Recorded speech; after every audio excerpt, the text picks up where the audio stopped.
Have you noticed more ringing in the ears as you're going through perimenopause or the menopausal transition? I can 100% relate. So we're going to talk about it because it turns out when I posted this on social media, many of you said, yep, that's me too. Hi, I'm Dr. Carrie Jones.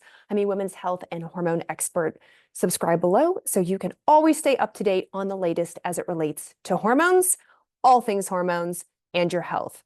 So the story goes like this. I was laying in bed the other night, and immediately I could hear ringing in my ear. It's also known as tinnitus or tinnitus, depending how you pronounce it. And it comes and goes. And I've noticed, through my life that I probably get an episode of it, maybe once a month, maybe once every other month. But the other night it was perfectly quiet and I could hear it go off. And I thought, ooh, this is happening more often. This is maybe once or twice a week. And it's a short time frame. It lasts less than 30 seconds and then it goes away. And it seems to help if I massage my ear or pop my ear or, massage the lymph nodes and stuff back in here. Or maybe it doesn't. Maybe it's just I do those things and then it happens to go away. Maybe it would go away on its own. But I posted on social media, is anyone else noticing this? And sure enough, several colleagues that I love, admire, and respect said yes. Several of you were like, yep, absolutely, I have noticed this. And it's gotten worse as you've gotten into perimenopause and the menopausal transition. But thankfully, a lot of the comments said it also does get better. I'm hoping, at least, that a lot of you agree with that hopefully it gets better. It's that in-between time of perimenopause, though, that it can get worse and is a pain in the ass. Excuse my language. But here's the thing. We don't know a lot about why it occurs. It does seem to line up with this transition in perimenopause. It does seem to have something to do with the decline in estrogen, estradiol in the body. One of the things they're thinking is that when estrogen declines, estradiol declines, it affects our blood flow. It affects circulation. And we have teeny tiny capillaries in there that handle and help blood flow. So the decline in estradiol means we don't get great blood flow anymore. It plays a role with nitric oxide, which is a dilator. It is an opener. So we lose that, and that then affects getting circulation into our inner ear. This then affects our electrical impulses. We have little teeny tiny hair cells in there in our inner ear that helps conduct sound, and they can get screwed up in a sense, and we get the ringing in the ear sound. Now, it may not be ringing, it may be buzzing, it might be high-pitched, it might be whooshing or shushing. There's a couple of different ways people experience it, but essentially, that's tinnitus or tinnitus. And it can last in short periods like mine, or some people have it continuously, unfortunately. We know certain things set you up for it. If you didn't use protection when you went to concerts or maybe had a job with a lot of loud noise coming into your ears, then that it can damage the hair cells. And then over time going into perimenopause, it can make it worse. Maybe you had one single event of like a really loud explosion next to your ear. You couldn't control that. It affected the hair cells. And then you go through perimenopause. And of course, it gets a whole lot worse.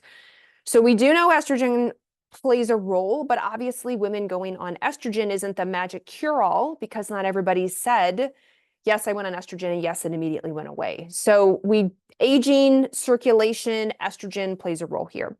The other thing is that if you have anything that disrupts your circulation, so if you are a smoker, if you have high blood sugar, if you have a sleep apnea, so you don't get a lot of great blood flow oxygenation to the upper part of your body, if you're a snorer at night, this may also impact how you hear.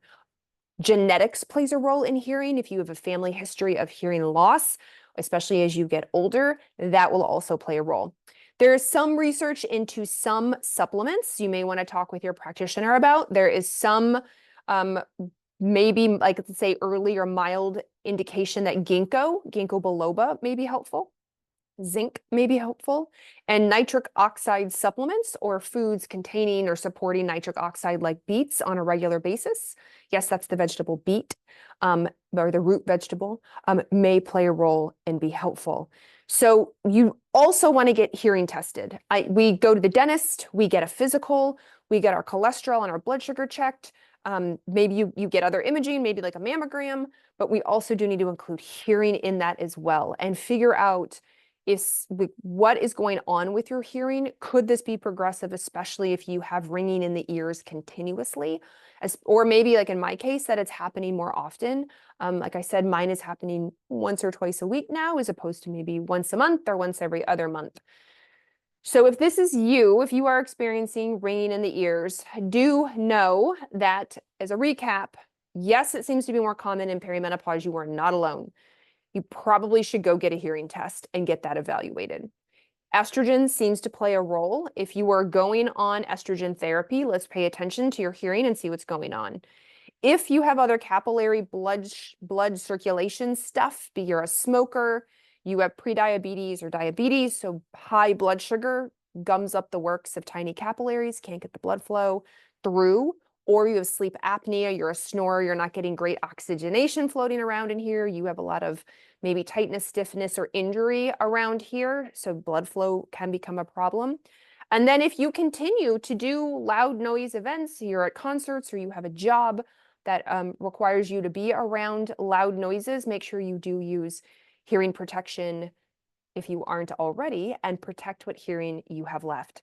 So I want to do a quick video on this because I was surprised to see in the comment section how many women were like, yes, this is a big issue and it's not talked about. And I think these symptoms that aren't talked about very often, such as phantom smells, such as itchy ears, now with the ringing in the ears, needs to be discussed, because for a very long time, it was just relegated to hot flashes or night sweats, insomnia, some weight gain, and like that was it. That was perimenopause. And we know that it goes much deeper and affects a whole lot more of the systems. So I hope you found this helpful. If you have ringing in the ears, definitely go get a hearing check. Go talk to your doctor about it. Consider some of the other suggestions. Again, my name is Dr. Carrie Jones. Make sure you hit that subscribe button so you can keep learning about your body.